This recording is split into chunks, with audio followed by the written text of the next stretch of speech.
let's go ahead and get it started up. So first, I'd like to welcome everyone that joined. Thank you for joining.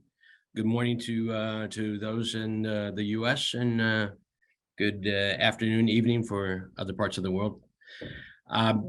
Today's topic is something that I think a lot of times is overlooked in our industry, or maybe not overlooked, but underestimated for sure. The topic of today's conversation is reshaping the trucking industry with technology. So just a little background on myself and our subject matter expert that we have today. So my name is Salvador Camaraza. I'm head of sales for ECU Worldwide USA.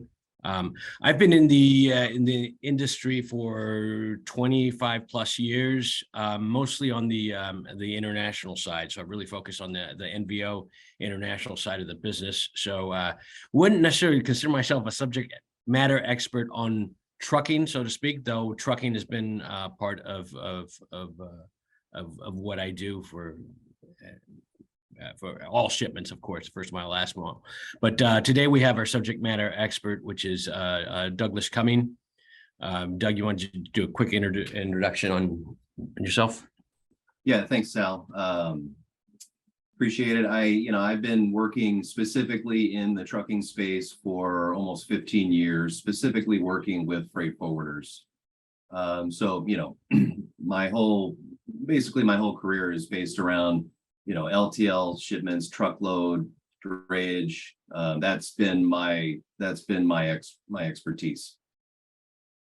Awesome. All right. So we're gonna take a little bit deeper dive into this topic.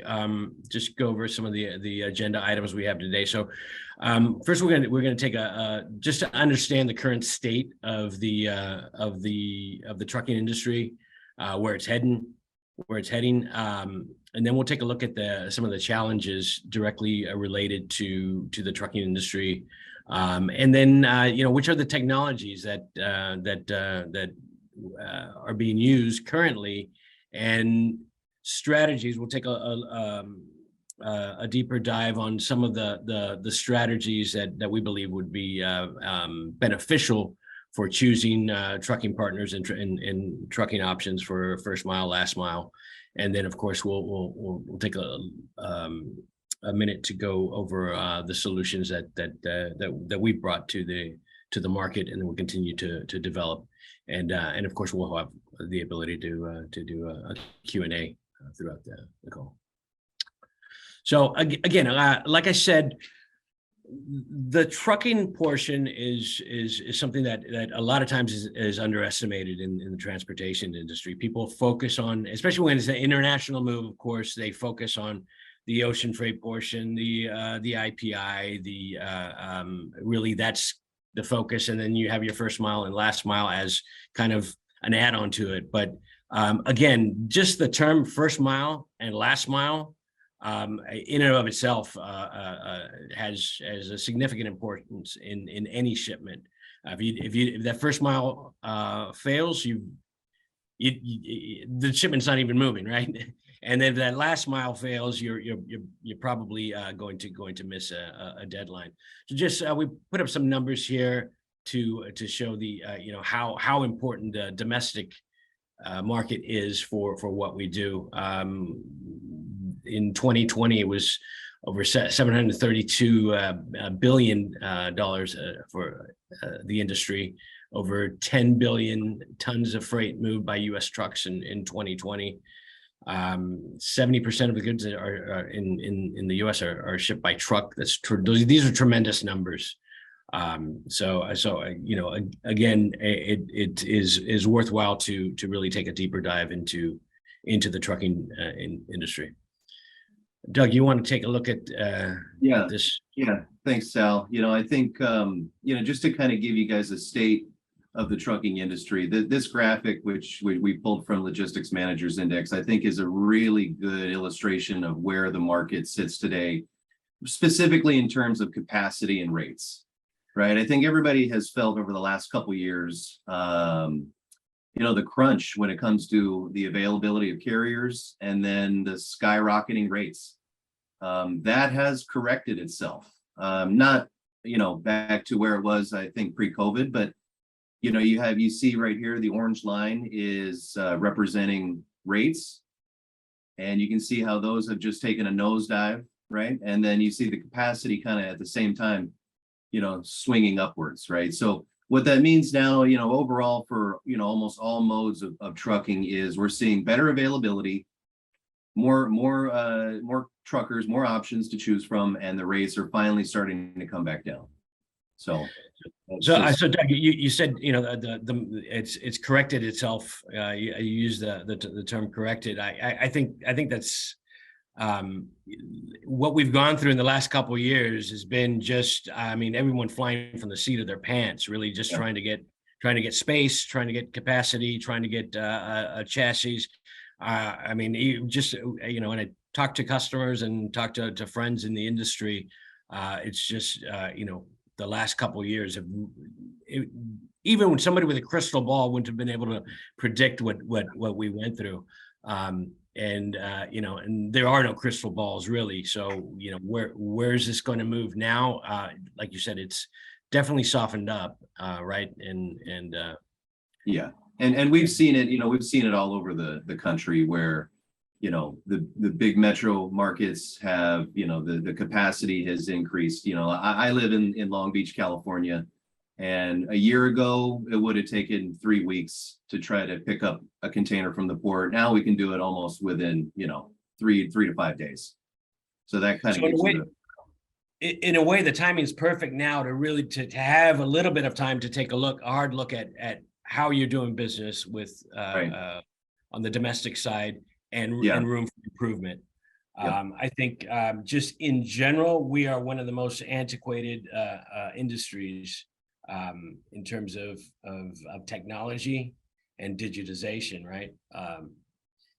Some of the challenges that we're facing in the market, really, some of it is out of our control, and you can't affect anything that's out of your control. But what you can focus on is what is in your control, right? Yeah. So just this is something I hear a lot of times. I think one of the biggest challenges is trying to do business the same way we've always done business, right? I think in the next slide there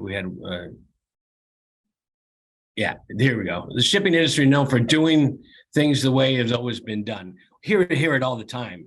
So even if you do have a solution, you present a solution, a lot of times people are so caught up on that hamster wheel of, and understandably over the last couple of years, just because,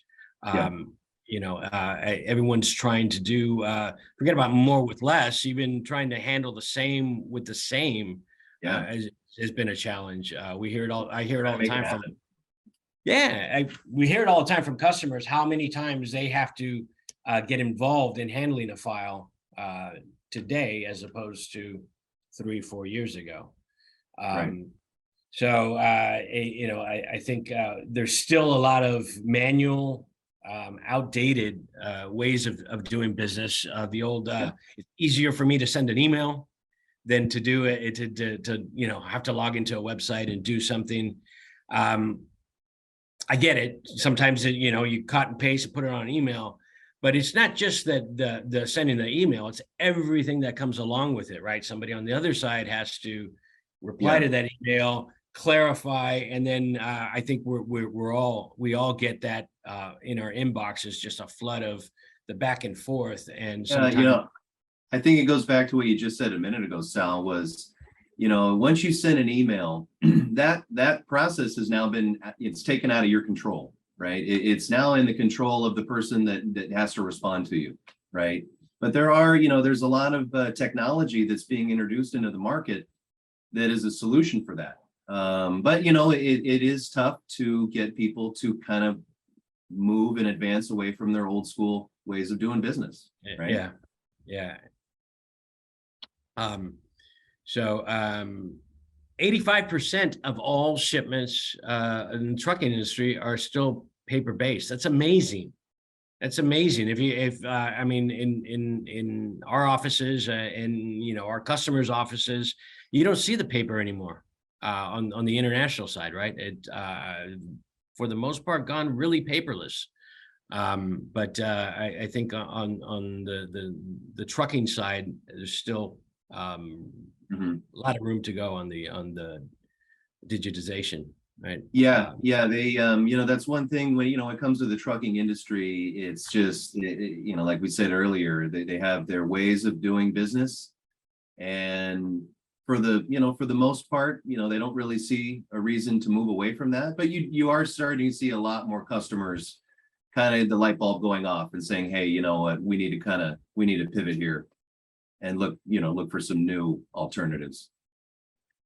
And Doug, there are those that are modernizing, and those that are moving into the digital realm, right? On the trucking side, there's yes, there are. Yeah, let's yeah, not absolutely. with a broad stroke say everyone in the industry. I personally know quite a few truckers that are really modernizing the process, right? So rising costs, changing customer expectation, aggressive competition.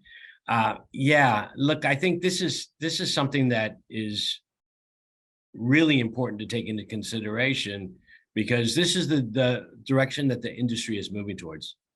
So even if it's easier for you to send an email, if it's easier for you to do things the manual way, I think at some point you're going to fall behind, right? In terms of being able to remain competitive in the market. Would you agree with that, Doug? I would agree with that. I'd take it a step further. I'd say that, a lot of these things can make, most anybody's, any operation staff could make their life easier, right? They can actually, get their job done in less time with less effort, right? And still produce, a quality result. Yeah. And just with the challenges in the market now, and we talked a little bit about a correction, but it's still, it's still a challenge moving freight. We've got no, it is. I mean, if you're talking like in terms of drayage, yes, the demand has gone down. The congestion has eased a little bit, but it's still above pre-COVID levels, right? I think, one thing that people were, that everybody, it's on everyone's mind, is inflation. And, they're kind of, the question was asked, if the congestion is coming down, why isn't inflation easing? I think, one perspective is that maybe inflation wasn't a direct result of the supply chain crunch, but, we are still, it's the supply chain crunch is not over yet, right? But we are seeing a lot of easing, in the market. Yeah, it's funny. A couple of years ago, you talk about what you did at a dinner party, and you get blank stares. And now, everybody knows about the supply chain and transportation. Right? So. Yeah. But, all right, so we have a poll question going out. So please take a minute or a few seconds to answer the poll that will come out here. While they're doing that, Sal, I wanted to just cover some of the, broad topics of where the trucking industry is, specifically in terms of drayage, LTL, and truckload. Yeah. If you're talking drayage, what we're seeing, and again, across all modes is the capacity is increasing and the rates are starting to come down a little bit. But, there's, like I said, the supply chain crunch isn't over yet. There are still some challenges when it comes to availability. We've seen, a lot of shifts when it comes to drayage. I think last month they said that there was the biggest plunge in imports on the West Coast since I can't remember how long, since maybe like 2020 during the lockdown. But we're seeing like a shift of containers moving, away from the West Coast. In terms of LTL, a lot of the things that we're experiencing right now is labor shortage, right? That's kind of something that's kind of a common theme is getting, having available drivers, having available warehouse staff. But you do see a lot of LTL carriers really adapting technology, right? They are really trying to embrace it. And we're starting to see a lot of customers, like you said, there's a lot of customers that are now starting to take advantage of the technology when it comes to LTL, right? And then when it comes to truckload, other than just the capacity increasing, which is really just made it easier to cover loads. That's one of the big upsides of this, is that we cover loads pretty much same day, almost in all cases. Yeah. But we're also seeing a lot of the truckload carriers moving away from the spot market, right? So during when the rates were so high, you had carriers literally leaving contracted rates to go and put their equipment on the spot market because they were just getting a lot more money for it. Now we're starting to see that change, right? So we're starting to see truckload carriers, if they can get, a 2-3 month contract, that's going to be more attractive to them than just relying on the spot market. Yeah, I think one thing that we've definitely seen is how we always talk about the domestic market and then the international market, but how the two are so intricately intertwined is you're spot on. We're definitely not out of the woods on the challenges that we've faced over the last couple of years, and if anything, it'll be a different outlook now of what we face moving in, over the next 6 to 12 months. We still don't have a contract in the longshoremen. What are the carriers going to do in terms of pulling out capacity? How is that going to affect the situations in the ports? So there's still a lot of changes that can happen on the international side, on the container shipping side, which will impact the trucking, right? Mm-hmm. Absolutely. All right, why don't we take a little bit deeper dive on some of the challenges specific to drayage that you're seeing, Doug? Yeah. When it comes to drayage, the first thing, on the screen here, you see the reliability of carriers. But one thing I would really like to focus on is getting quotes. What we see right now is a lot of customers, especially for drayage, prefer to send email quotes, right? That doesn't have to be the case, depending on which provider that you're working with. There are providers now, and there are means to get drayage quotes online, right? So you can get an instant drayage quote. What we do at ECU Trucking is we also provide a link when a customer does receive a quote online that they can also check availability, right? So, we have a graphic on our website that just shows them a general idea of what current availability looks like, right? Now, you get a lot of customers, like I said, they're emailing for quotes. They're waiting for a response to get this information back, but it is available, to them, with just a few clicks, right? Yeah.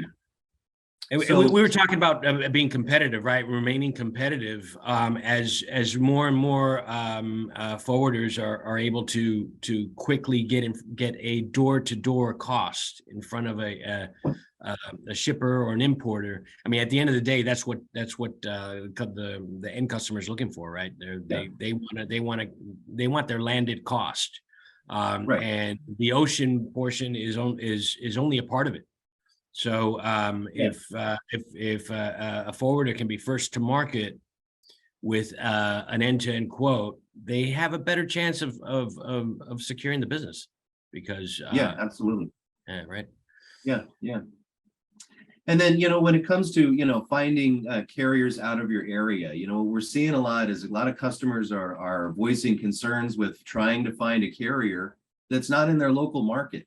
So, for example, if you have a forwarder that's based here in Los Angeles, like I said, a minute ago, the traffic of containers moving into to the LA Long Beach ports has shifted, right? I think people were so traumatized by the congestion from a year ago, where you had vessels just sitting out for weeks at a time before they even came into port.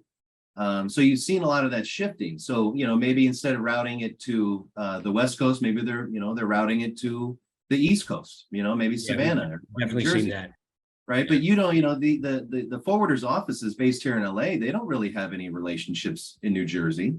If they do, it's only, maybe phone call or email conversation with the trucker. And then, you got to kind of cross your fingers and hope for the best.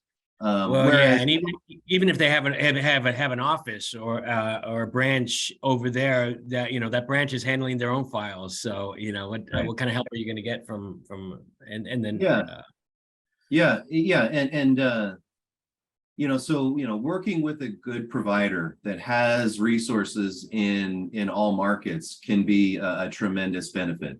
So that's something that is a challenge for some customers. So my recommendation is make sure that you're working with a provider that has coverage in all the markets that you need, right? And working with a one trusted provider that that can help you with that.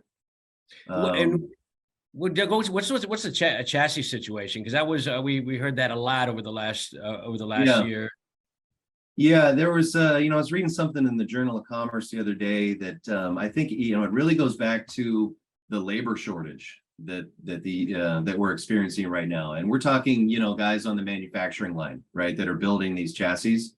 There's simply not enough workers right now. There's not enough staff to accommodate that. So what happens is now is there could be a container ready, but there's no chassis available, right? So that is a challenge that everybody I think is feeling right now.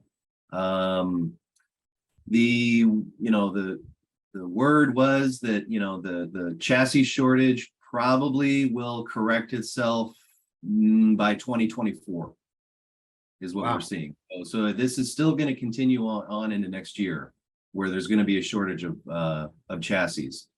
But again, it goes back to working with a provider that has a lot of solutions that they can present to you. Or if a lot of these customers we see a lot of forwarders taking on a lot of these things on their own, right? And they might be going out and just trying to contract directly with carriers, but you got to make sure that you have a robust network of carriers that you can go to, because there could be issues with one. You might have to lean on another. We've had projects with certain customers where there's so many containers that are needing to be coordinated. We have to use multiple carriers just to accommodate the volume, right? Mm-hmm. Okay. LTL. What challenges are you seeing on this side? A lot of the LTL challenges aren't anything new. Even pre-COVID. The major things now are also the driver shortage and the labor shortage. Okay. There's always been congestions at CFS stations and airlines, right? But when you have congestions at these locations and you have a shortage of warehouse staff, dock workers to load the trucks, that can just make everything, exponentially worse, right? So, where, LTL carriers are not exactly, some are better than others, but, they're not exactly suited to pick up at congested areas like CFS stations and airlines. You see a lot of the times, a driver will arrive, there'll be a huge long line at St. George, and then, the decision is made by their dispatcher to pull them out of line, and then they'll roll that pickup a day. Right.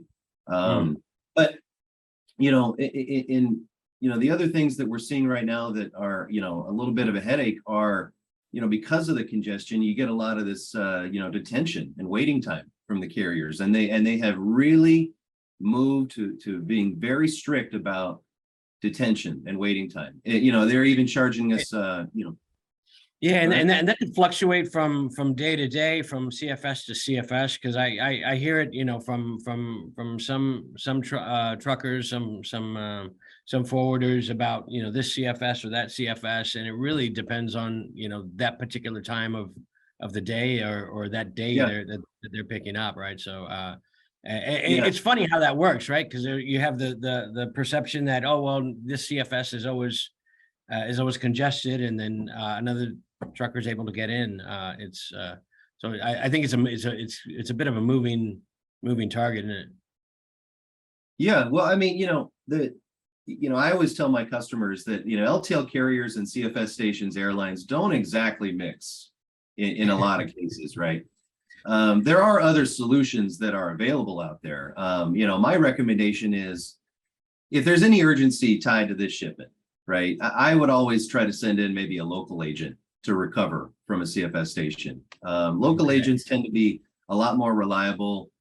They will stay there. They will charge you detention, but their goal would be to recover that freight. What you're referring to, Doug, is kind of the local hero, right, as opposed to a national trucker. Yeah, I mean, you could get a big national LTL carrier that has operations all over the U.S. You're just trying to pick up, in Dallas, right? My recommendation, like I said, I would probably work with a local agent that's local to Dallas. That is, you're gonna have a lot more dependability on that trucker to recover that freight. Now, Sure. and all they have to do, the issue really is with the LTL carrier is getting the pickup done. Specifically at CFS stations and airlines. If you're talking, if it's like an export shipment or if it's a domestic type of shipment, and they're just picking up at a shipper's dock, that typically is not a challenge, right? But yeah, if you work with a local agent, they can recover from the CFS station. You might pay a little bit extra for the pickup, but that freight will be picked up. It will be moving to destination, and they can simply just take it to the local LTL carrier's terminal. And then the LTL carrier from there can deliver, perform the final mile delivery, and that is less of a challenge, when in terms of an LTL carrier to achieve than making the pickup and doing the final mile delivery. That being said, though, I don't want to discredit the LTL industry. They still can, in many, many cases, recover from CFS stations and airlines. You really have to take a look at the market that you're picking up from, right? Los Angeles is different than, Denver. Cincinnati, or So there's just, you take a look at that kind of stuff. But So that would be a challenge from the perspective of somebody that's using a brokerage platform, right? To know, which trucker are they gonna select? If it's in their own market, so a freight forwarder in Los Angeles, is gonna know who's the go-to there, but they may not know who to go to in Memphis, right? Exactly, right. Yeah, that's exactly right. And what you're saying is sometimes having access to that local hero, so to speak, right, in Memphis is an advantage. Yeah. So I mean, if you're working, with a good broker, they're going to have relationships in all markets, all major markets, So either that or there's also forwarders, that are doing this on their own, and they just you just have to realize that. You just need to expand your network, right? Because there's going to be instances where, you can't just rely on one provider. Right. What about truckloads? Because we talked about drayage, we talked about LTL, the truckload. What are you seeing now as the challenges? Not as many, thankfully. Obviously, again, driver shortages, labor shortages. That's affecting pretty much everybody. But if it comes to just basic challenges with truckload, one of the big challenges we had before was getting the load covered.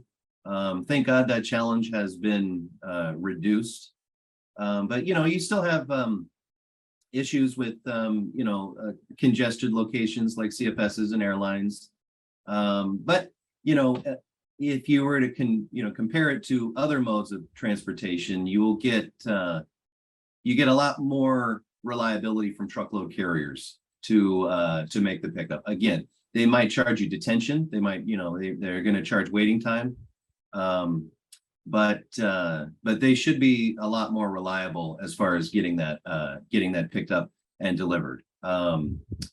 Another issue is that, what we see in the market is it's difficult for, some customers to get accurate truckload quotes, or volume / truckload type of quotes, right? So I would always recommend to work with a provider that has the ability to get those types of quotes online.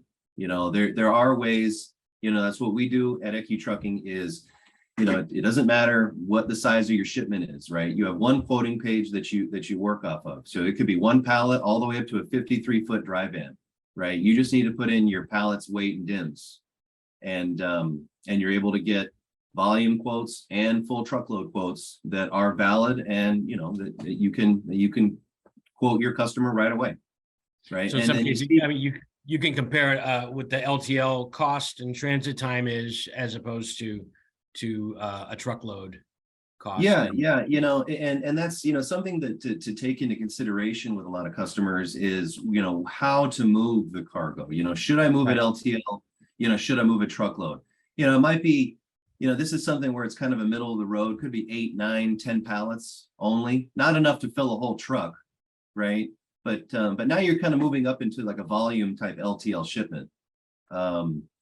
So number one is you really have to understand the LTL carrier's pricing structure, and you don't want to exceed things like their linear foot limit, because that can be a huge upcharge that they'll add for that. But in a lot of cases, depending on the lane, a truckload carrier might be pretty similar in cost to an LTL carrier. And there's going to be, if you're talking in terms of handling, the amount of stops that the cargo has from pickup to delivery is running through hubs on some of the LTL moves. Yeah. With LTL, you got the hubs, and it's being offloaded and reloaded, and it's being handled by several different people, all throughout the transit. Whereas truckload, you're going to have one carrier that will pick up and deliver to consignee without any handling of the cargo, right? So less damage, more reliability, less chance for any sort of delays in transit, like stuff like that. Okay.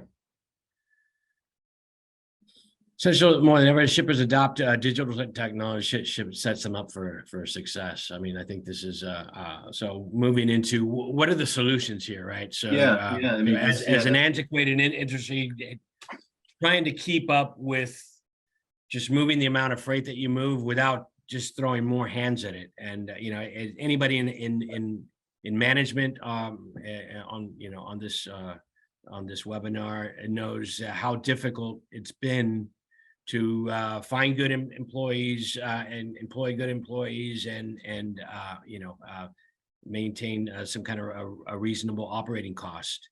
So, well, I think like we had said earlier, several times, is that hiring people is a challenge right now. I think you see it everywhere. I think, if you go just to your local restaurant, you're going to have less wait staff, and it's kind of just a theme throughout the economy right now. So I think the biggest solution that shippers can take advantage of is a lot of the software technology solutions that are becoming more and more available in the market today. Now, there's there's 3 different avenues that we've seen customers go down. If you're a larger enterprise type of customer, and you have a lot of means and resources to adapt this, you can build your own TMS. We've seen customers that will literally build their homegrown TMS system that can house all of the carriers and rates, and and even their brokers' rates. That being, on that topic though, those larger customers have already procured rates from various carriers, right? So they're working directly with a lot of different truckers. They've set them up as vendors for their organization, and then they can house all of those carriers and their rates inside of their TMS that they built. Another option that we've seen customers go to is that they can purchase a TMS off the shelf, right? So there's various TMS providers that are out there today, but they already have a built TMS that can be that you can purchase. There's setup fees, monthly fees that they will charge you for it, but you can basically make it your own. Okay, you can take their bare bones of what they've built as far as the TMS, and then you can kind of customize it to make it yourself. So you're not necessarily building it homegrown, but you are purchasing it, you know, a TMS platform off the shelf. You kind of customize it to your organization. You know, you can brand it usually a lot of times, you know, to your organization. And then you'll pay, you know, the TMS provider, like I said, monthly fees, you know, transaction fees, you know, per shipment, stuff like that. The third option that we've seen other customers can take advantage of, which is a lot less costly, is just partnering with a good broker and using their TMS, right?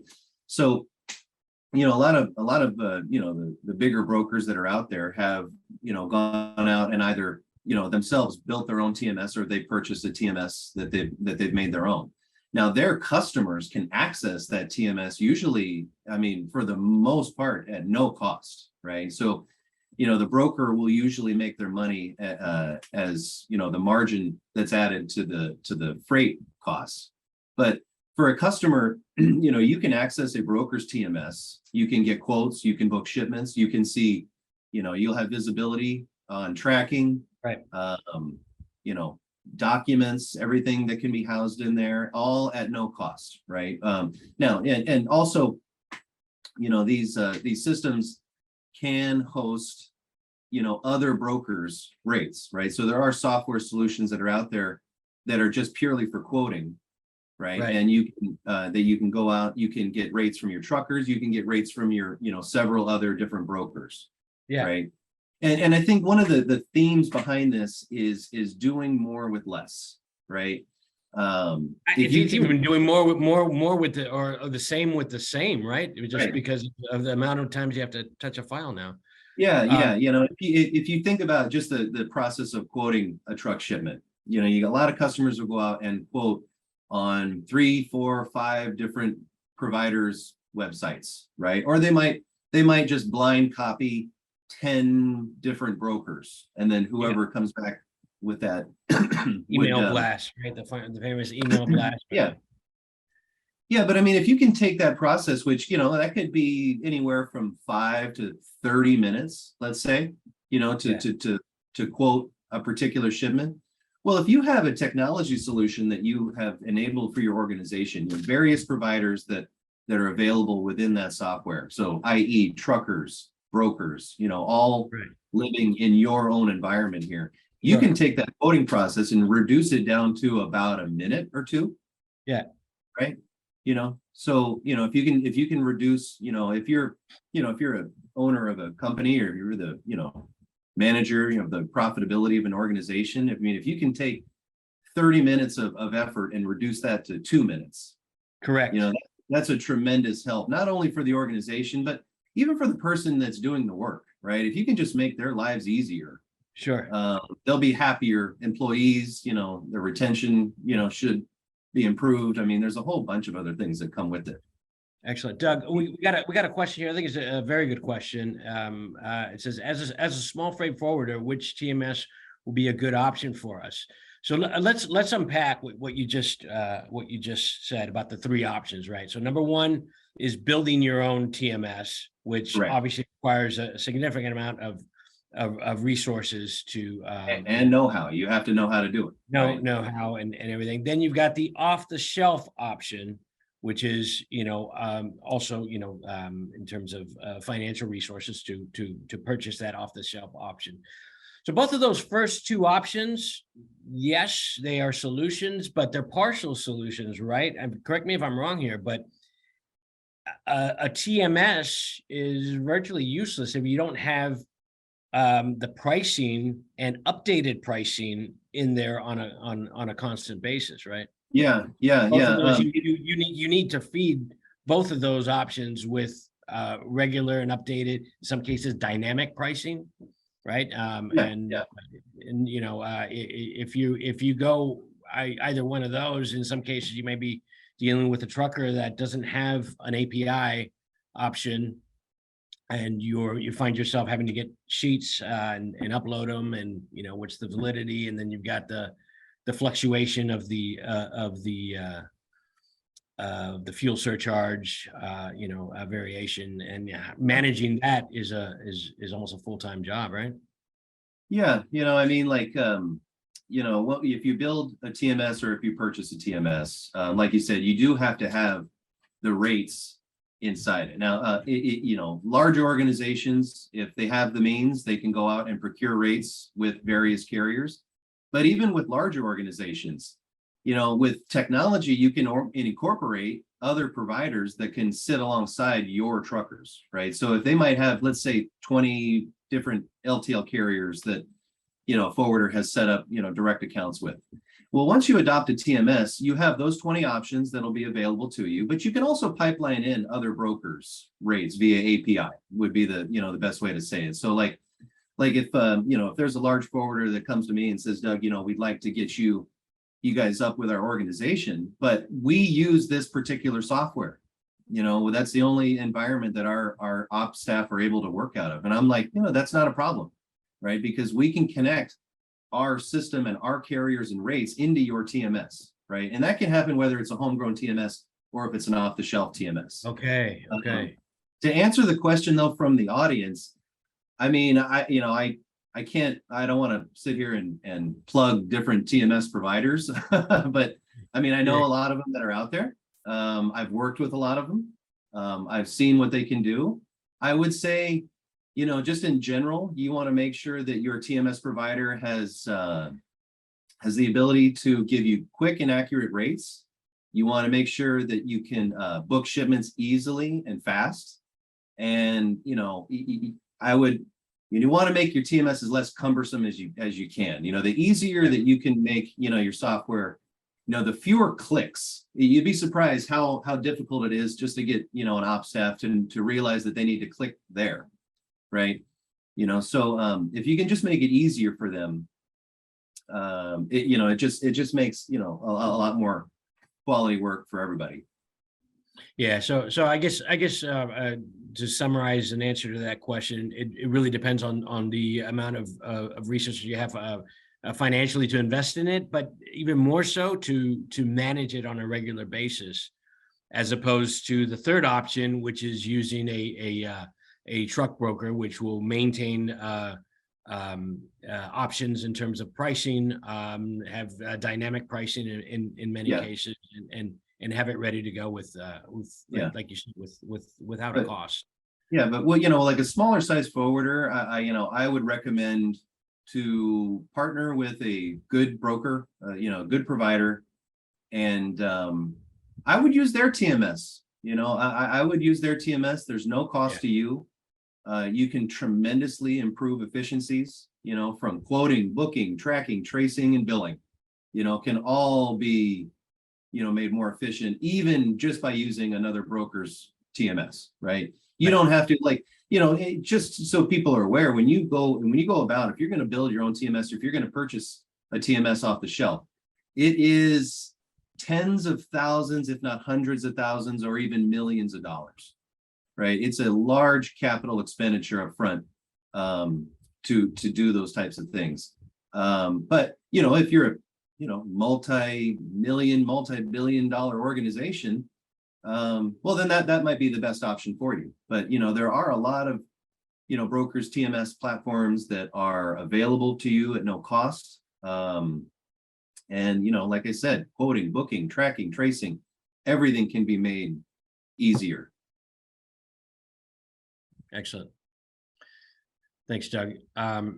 So let's take a look at some of the when you're selecting a truck broker, what are some of the strategies that you want to look for in selecting?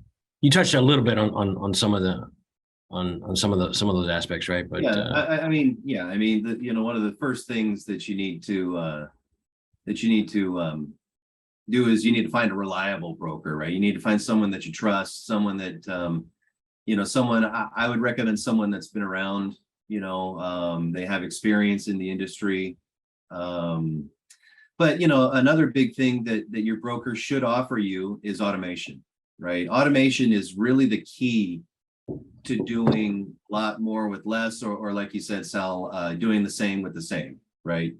If you can, the brokers, the platforms that they have now today, They make quoting, booking, tracking, billing, all that sort of stuff is made easier, right? And if you're talking about like the speed of quoting, if your broker has a platform where you can get drayage rates, you can get truckload rates, you can get Right. LTL all instantly. Options. That just, I mean, I don't know the numbers on it, but there's a huge statistic that if you're the first to provide a quote back to your customer, you have a significant chance of winning that load, right? 100%. And then going back to the time saving, right? If you have to move through, 3 different platforms to go to check the drayage costs on a full container, to check the LTL cost, and then check a truckload cost, that's all time as well, right? Moving between platforms. So, Yeah. so what you're saying is important to have a platform that offers all 3. Yeah, I mean, just they should have. There's no reason why, because there's just too many options out there, that your broker wouldn't have a good automation tool that they can give to you to utilize. We've even gone a step further.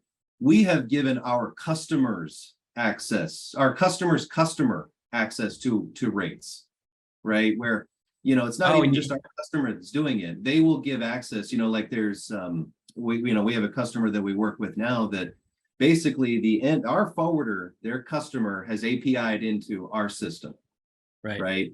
So not only has our customer, the freight forwarder, the whole process is now automated. They don't even have to get involved when their customer books a shipment, right? That's all done automatically. So the customer can go in from their system, book a shipment via our forwarder customer, who ultimately is being booked with us, but our forwarder is never touching that file, right? So then there's just tons of bookings that are coming in from their customer, which they never have to touch, and all they do is sit back and collect. Okay, so we have a few questions here that just came through. So one of them was, how do we trust carrier reliability offered via digital platform? That's a good question, isn't it? How do we trust? Okay. Yeah, so there's a couple answers to that. The best answer is to even for your organization, try to understand what carriers are out there for, especially for LTL. You have a lot more carriers that can be better than others, right? Some have they offer low costs, but the service can be iffy. What we have done at ECU Trucking is we provide a star rating out of 5 for each of our carriers. So when you run a quote, it's going to be different options that are available to you. Right. Now, there's going to be a star rating out of 5 that will show you reliability and what you can expect in terms of service from that particular carrier, right? So, for example, a customer runs a quote on our system. The top choice is always the least cost, the lowest cost, right? A lot of the times, though, you see, a particular carrier, they might be the lowest cost, but they're a 2-star carrier, right? Whereas, maybe, 2 or 3 options down, you're going to have a 4.5 star carrier. Maybe they're an extra, $70 or whatever it may be, but you can expect a lot more reliability from a carrier like that, So that's what we've done. But your provider should at least have a discussion with you on what carriers either to avoid or what carriers to use. We've even gone so far as we will block certain carriers if they're just not going to be reliable for the service level, that our customers expect. We will just simply block them from rating, right? So they just don't even appear as an option. So okay. Yeah, and that goes back to the point you mentioned before about every local market is different. So some people will say, I don't like to use this national trucker, but that could actually be one of the better truckers in a particular market. And if you didn't have a rating like that for that particular zip code pair, you'd be kind of in the dark on making that selection, right?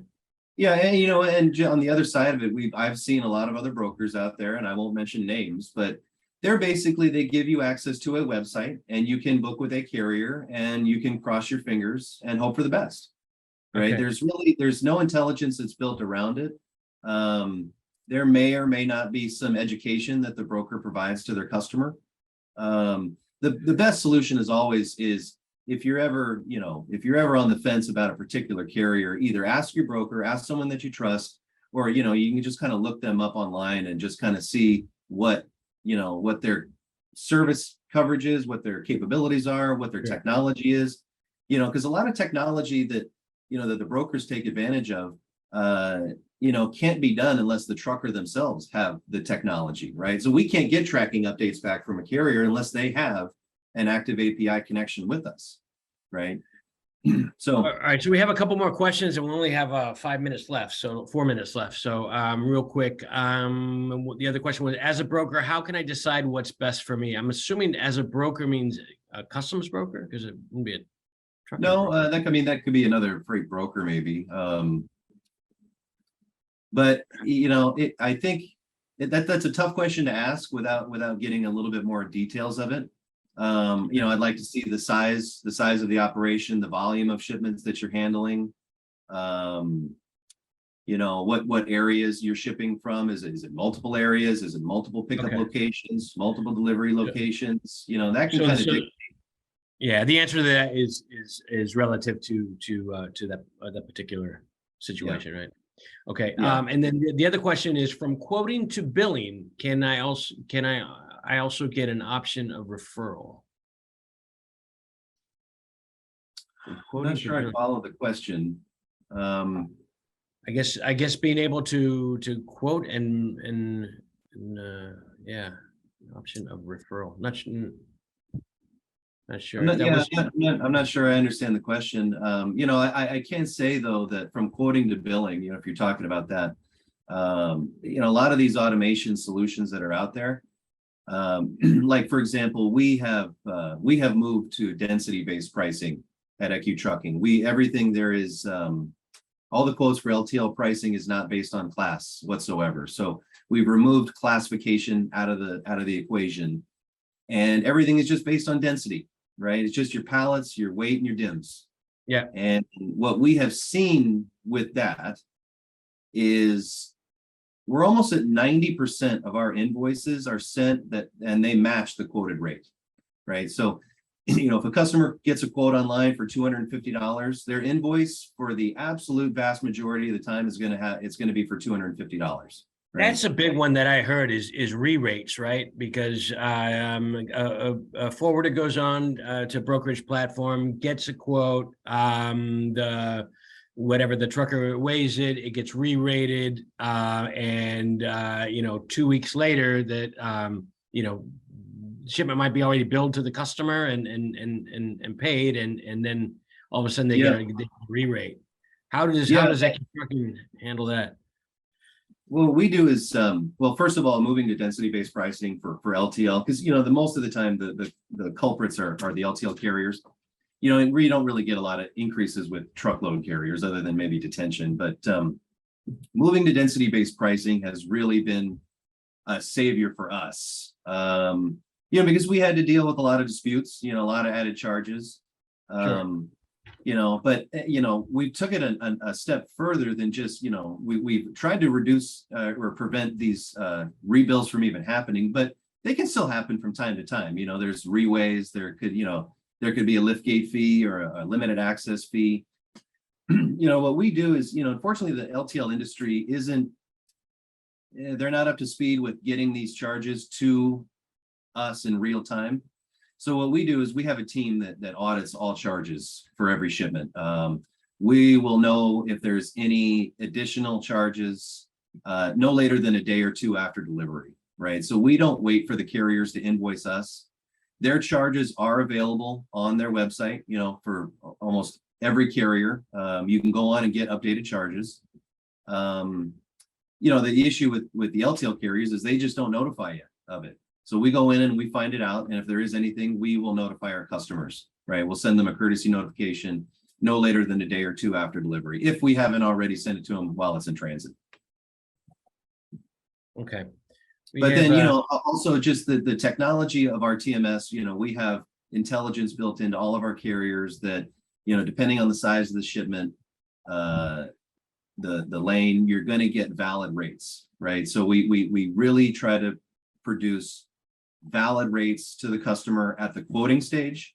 And then when it comes to billing, those charges match, right? Okay. Sounds good. We had another question here, but it was specific to asking how they can get the density-based pricing in their platform. So I asked for the contact details, and we can have a discussion offline on that. And we're at the hour now, but if there's any further questions that we can address, or just wrapping it up, Doug, you know, where do we go from here, right? I mean, there's still definitely a lot of white space to address in the trucking industry. I mean, let's talk about the elephant in the room, right? The real-time track and trace. Some truckers are there. A lot of them are not there yet, and it affects the entire industry, because it's one thing to say, if there's one thing we learned over the last couple of years, doesn't matter how fast that vessel gets to port. If it doesn't get worked, even when it gets worked, if it's sitting there, you know, the shipment's not complete. It's not. Again, the importer is looking for their freight on their dock. Yeah. Yeah, you know, I think, you know, one of the great things is that the industry is starting to really adapt more technology, right? You know, LTL specifically, you know, we have API connections with almost all of our carriers, right? So when they update their system, you know, with a tracking update, you know, saying that, right, you know, if the cargo was picked up, or when it's out for delivery, or especially if it's like delayed, you know, sure, we're able to get where we have real-time visibility because of the integrations, the technology integrations that we have with our truckers. Now that can further be enhanced when you know, if customers, you know, when they start to adopt their own TMS platforms, or, you know, if they're using, you know, another provider's TMS, those visibility updates can flow right through. They can just keep flowing right along, right? So when the trucker updates, that updates our system. That will in turn update our customer system. They can even take it where it updates their end customer. You know, so that is, you know, one thing that we are seeing, you know, when it comes to visibility, is it's getting better. But that being said, it's not 100%. You know, you really have to work, you know, if you're doing it on your own, you know, and if you contract directly with truckers, you really have to take that extra step to track that shipment. If you're not already getting it, you have to go out and find, you know, what is going on with that shipment. That, or if you're able to work with a reliable broker, right, who's able to do it for you. You know, if you can, you know, if you lean on a good broker that has, you know, good relationships with everybody, and then they will be able to handle that piece of it for you. Yeah. Okay.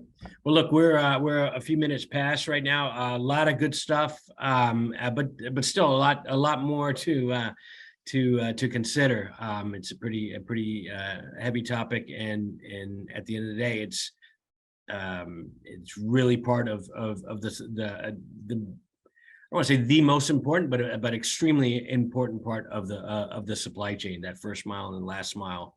Yeah, absolutely. That needs to be considered. Thanks a lot, Doug. I appreciate the time. Thank you all for joining. And thanks, Sal. Appreciate it. Yeah, and if any further questions, or you want to reach out to either Doug or myself, we're on LinkedIn, of course. Please reach out to us, and we can have discussions offline. Have a great day. All right. Take care, everybody. Bye-bye.